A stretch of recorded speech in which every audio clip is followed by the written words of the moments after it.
Hello friends. आज हम लोग पढ़ने वाले हैं ग्रामर का एक टॉपिक जिसका नाम है डिटर्मिनर्स।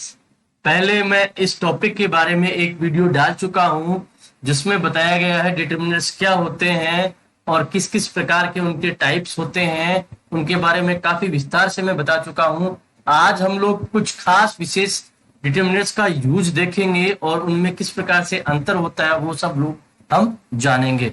फिर भी एक बार फिर से रिवीजन करते हुए मैं बता देता हूं, डिटर्मिनर्स कुछ ऐसे शब्द हैं जो व्यक्ति या वस्तु के पहले या किसी नाउन के पहले काम में लिए जाते हैं, उसको स्पेसिफिक या जनरल बनाने के लिए।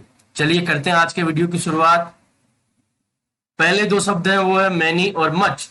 मैनी का यूज हम लोग करते हैं खास तौर से नंबर्स के लिए, जिन चीजों को हम लोग काउंट कर सकते हैं। जैसे many people believe that technology is the best thing to happen to us. अब यहाँ पे पीपल है, पीपल को हम लोग क्या कर सकते हैं, गिन सकते हैं, काउंट कर सकते हैं, इसलिए हम लोगों ने इसके साथ में काय का प्रयोग किया है, मैनी का प्रयोग किया है दोस्तों। उसी के साथ में अब देखते हैं एक उदाहरण और, much. Much is always use before uncountable nouns, और काय को डिनोट करता है क्वांटिटी को। जिन नाउन्स को हम लोग गिन नहीं सकते उनके साथ में हम लोग काय का प्रयोग करेंगे, मच का प्रयोग करेंगे। और क्या होगा, ये क्वांटिटी को बताएगा, मात्रा को बताएगा। There is not much water left in the tank. यहाँ पानी की बात हो रही है, तो पानी की जो बात हो रही है तो काय का प्रयोग हो गया मच का। तो हमने जान लिया है मच और मैनी का प्रयोग। मैनी का प्रयोग होगा काउंटेबल के लिए और मच का प्रयोग होगा अनकाउंटेबल के लिए। दोस्तों इस बात का बहुत विशेष तौर से आपको ध्यान रखना है। आगे आ जाता है लिटिल, ए लिटिल और द लिटिल। दोस्तों ये तीनों शब्द काफी मिलते जुलते हैं, आपको ये ध्यान रखना है इन तीनों में, परंतु बहुत बड़ा अंतर है। लिटिल का यूज जो हम लोग करते हैं वो हमेशा हम लोग अनकाउंटेबल के लिए करते हैं, जिसे हम काउंट नहीं कर सकते। तो देखिए लिटिल का जो यूज होता है वो हमेशा नेगेटिव सेंस में होता है। लिटिल का मतलब है बिल्कुल नकारात्मक, बिल्कुल जीरो आप लोग मान सकते हैं। जैसे मैंने बोला he has little interest in sports, उसका स्पोर्ट्स में कोई इंटरेस्ट नहीं है, दुनिया भर के स्पोर्ट्स है, ये है वो है, लेकिन उसका किसी भी प्रकार के स्पोर्ट्स में कोई भी इंटरेस्ट नहीं है। मैं फिर बता रहा हूं, लिटिल का प्रयोग हमें नकारात्मक वाक्यों में ही करना है। लगता है लिटिल का मतलब कुछ है, परंतु लिटिल का मतलब होता है न के बराबर। आगे है ए लिटिल। ए लिटिल का मतलब होता है कुछ। जैसे मैंने आपके सामने वाक्य रखा, give me a little sugar, मुझे थोड़ी शुगर दीजिए। यहाँ पे शुगर थोड़ी मात्रा में है, इसलिए क्या हो गया ए लिटिल।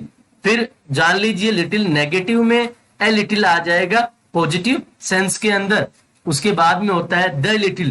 दोस्तों द लिटिल का विशेष प्रयोग ये है, द लिटिल का मतलब भी होता तो थोड़ा ही है, परंतु थोड़ा होने के बावजूद भी जितना थोड़ा बहुत आपके पास है वो सारा इसमें काउंट हो जाएगा। एक उदाहरण देखते हैं, he gave the little money he had to charity, कि उसके पास थोड़ा बहुत भी जो पैसा था वो सारा पैसा, यहाँ पे सारी क्वांटिटी काउंट हो गई, हालांकि उसके पास कम था, वो सारा पैसा उसने चैरिटी में, दान में दे दिया था। तो बात समझ लें आप लोग, लिटिल, ए लिटिल और द लिटिल ये तीन शब्द है। लिटिल का प्रयोग हम लोग करेंगे नकारात्मक वाक्यों में, ए लिटिल का हम सकारात्मक में, द लिटिल का भी सकारात्मक में। ए लिटिल का मतलब थोड़ा बहुत होता है और द लिटिल का मतलब दोस्तों होता है कि जहां पे हम लोग जितनी भी मात्रा है, हालांकि थोड़ी मात्रा है, परंतु उस संपूर्ण मात्रा का हम लोग प्रयोग कर रहे हैं, वहां पे हम लोग द लिटिल का प्रयोग करेंगे दोस्तों। चलिए आगे करते हैं ईच और एवरी का प्रयोग। ईच का हम लोग इस्तेमाल करेंगे जब क्या होता है, कुछ ग्रुप या समूह जो होता है उनको हम आसानी से काउंट कर सकते हैं, उनमें से किसी एक के बारे में हम या प्रत्येक के बारे में हम लोग बात करते हैं। जैसे ऐसे वाक्यों में हमेशा सिंगुलर क्रिया का प्रयोग किया जाएगा, ईच पर्सन गोट हिज शेयर, जितने भी व्यक्ति हैं दो तीन, उनमें से प्रत्येक व्यक्ति को अपना हिस्सा मिल गया। तो यहाँ पे लिमिटेड लोगों के लिए बात होती है, यहाँ पे संख्या गिन सकते हैं। एवरी, एवरी का प्रयोग हम लोग करते हैं जहां पे बहुत ज्यादा संख्या में लोग होते हैं या व्यक्ति या वस्तु होती है, लेकिन हमें हमारे लिए काउंट करना या गिनना बहुत ही असंभव या न के बराबर होता है। एवरी जो है वो इससे ईच से काफी स्ट्रॉन्ग या ताकतवर या मजबूत होता है। जैसे मैंने बोला every man does his duty. अब एवरी मैन में कोई भी व्यक्ति, कितने भी लोग आ सकते हैं। ईच जो है एवरी से छोटा वर्ड है, इसमें समूह जो होगा उसकी संख्या हम लोग गिन सकते हैं, पर एवरी जो होता है उसमें हम संख्या को गिन नहीं सकते हैं। जैसे मैंने बोला every word of the speaker was really very very interesting.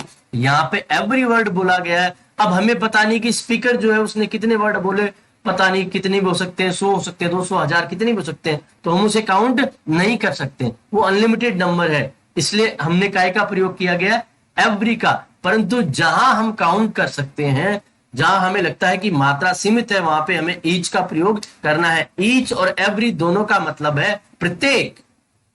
अब हम पढ़ने वाले हैं few, F you, the few के बारे में। दोस्तों जैसे हमने पढ़ा है लिटिल, ए लिटिल और द लिटिल के बारे में, उसी प्रकार से फ्यू, एफ यू और द फ्यू होते हैं। जैसे हमने देखा लिटिल, ए लिटिल और द लिटिल, ये तीनों जो होते हैं वो अनकाउंटेबल के लिए काम में लेते हैं, जिन्हें गिना नहीं जा सके। परंतु फ्यू, एफ यू और द फ्यू हम लोग काम में लेंगे उन सारे नाउन्स के साथ में, उन सारी संज्ञाओं के साथ में जिन्हें हम आसानी से गिन सकते हैं। तो चलो करते हैं इसकी शुरुआत, फ्यू, एफ यू और द फ्यू की। पहला शब्द है इसमें फ्यू। फ्यू का मतलब होता है न के बराबर, जिसका मतलब कुछ नहीं। मैंने एक आपके सामने एग्जाम्पल रखा है, few people here are vegetarian. इसका मतलब ये लगता है कि इसमें से कुछ वेजिटेरियन है, परंतु नहीं दोस्तों, इसका मतलब ये है कि यहां जितने भी लोग बैठे हैं उनमें से कोई भी वेजिटेरियन नहीं है। ये ध्यान रखें, फ्यू का प्रयोग हमें नकारात्मक भाव में ही करना है। एफ यू का देखते हैं। एफ यू का मतलब है थोड़ा, संख्या में थोड़ा होना। जैसे हमने उदाहरण रखा आपके सामने, C has only a few friends. उसके इतने ही दोस्त हैं जिन्हें वो अंगुलियों पे गिन सके, केवल उसके नाम मात्र के ही दोस्त है। इसलिए यहाँ पे नंबर क्या है, कम है, इसलिए हमने क्या किया, काय का प्रयोग किया है, ए फ्यू का प्रयोग किया है। आगे देखते हैं दोस्तों द फ्यू।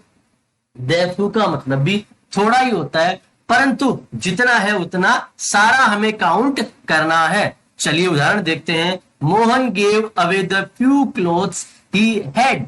मोहन ने क्या किए, जितने भी कपड़े उसके पास थोड़े बहुत थे वो सारे दे दिए। तो यहाँ पे मोहन के पास कपड़े थोड़े बहुत ही थे, परंतु उसके बाद जितने भी थे वो सारे उसने दे दिए। दोस्तों ध्यान रखना है, तीनों में फ्यू का प्रयोग नकारात्मक है, एफ यू और द फ्यू का प्रयोग सकारात्मक है। हमें एफ यू और द फ्यू में अंतर किस प्रकार से करना है। एफ यू का मतलब है थोड़ा बहुत, संख्या में बहुत कम, परंतु द फ्यू का जहां भी प्रयोग किया जाएगा वहां जिस भी नाउन की बात होगी उसके बारे में कुछ अतिरिक्त सूचना या इंफॉर्मेशन हमें मिलेगी। इसलिए आप इन दोनों के बीच में बिल्कुल भी कंफ्यूज ना हो। एफ यू और द फ्यू में आसानी से आप लोग अंतर कर सकते हैं। एनी और सम। एनी का प्रयोग हम लोग करते हैं प्रश्नवाचक वाक्यों में या नकारात्मक वाक्यों में। ध्यान रखिए दोस्तों, जब भी कोई प्रश्नवाचक या नकारात्मक वाक्य हो वहां एनी का प्रयोग होगा। जैसे do you have any books, क्या तुम्हारे पास कुछ किताबें हैं। उसी प्रकार से सम, सम का प्रयोग हम लोग करेंगे पॉजिटिव यानी सकारात्मक वाक्यों में। जैसे here are some books. Any और सम दोनों हमेशा समूह के रूप में काम में लिए जाते हैं, ध्यान रखना है। एनी और सम साथ में आते हैं, तो एनी का प्रयोग नकारात्मक में और प्रश्नवाचक में, और सम का प्रयोग सकारात्मक वाक्यों में हमें करना है। सम का प्रयोग कई बार पोलाइट रिक्वेस्ट, विनम्र निवेदन के लिए भी किया जाता है, ये बात भी आपको ध्यान रखनी है। आइदर और नाइदर, दोस्तों इन्हें इधर और नीदर भी कहा जाता है। इसका प्रयोग होता है, इधर का मतलब होता है, आइदर का मतलब होता है दो में से कोई भी एक। You can pick up either of the boxes. दो बॉक्सेज में तुम्हारे सामने रख रहा हूं, उनमें से तुम कोई भी एक चुन सकते हो। नाइदर या नीदर। नीदर का प्रयोग होता है जस्ट आइदर का ये उल्टा होता है। इसका मतलब ये है कि आप दोनों में से कोई भी नहीं चुन सकते। जैसे he belongs to neither the ruling party nor the opposition।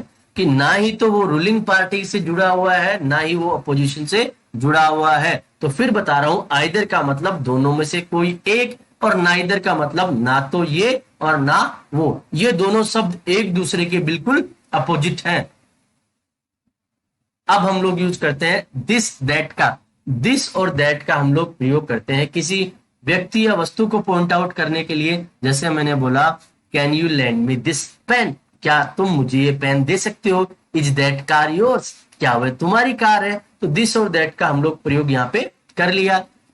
और उसी प्रकार से दीज और दोज, दीज और दोज का हम लोग प्रयोग करेंगे किसी व्यक्तियों को या वस्तुओं को इंडिकेट करने के लिए, उनकी तरफ संकेत इशारा करने के लिए। जैसे मैंने बोला, these machines are imported from America, ये मशीन्स कहां से मंगाई गई है, इंपोर्ट कहां से की गई है? अमेरिका से।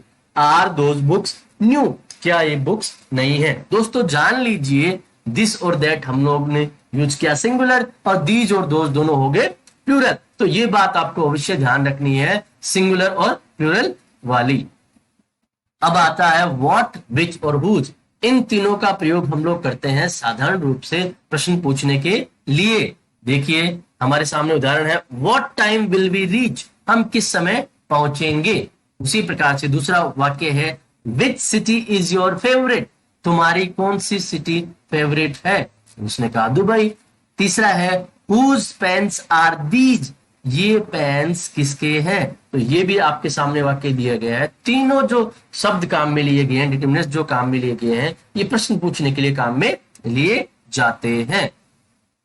उसके आगे आ गया my, your, his, her, its, their, our. ये दिखाते हैं पोजीशन, ऑनरशिप या स्वामित्व दिखाते हैं, किसी प्रकार का हमारा मालिकाना हक होना इन शब्दों के साथ दिखाया जाता है। जैसे दोज आर और प्लांट्स, ये प्लांट्स हमारे हैं। इज शी योर सिस्टर, क्या वह तुम्हारी बहन है?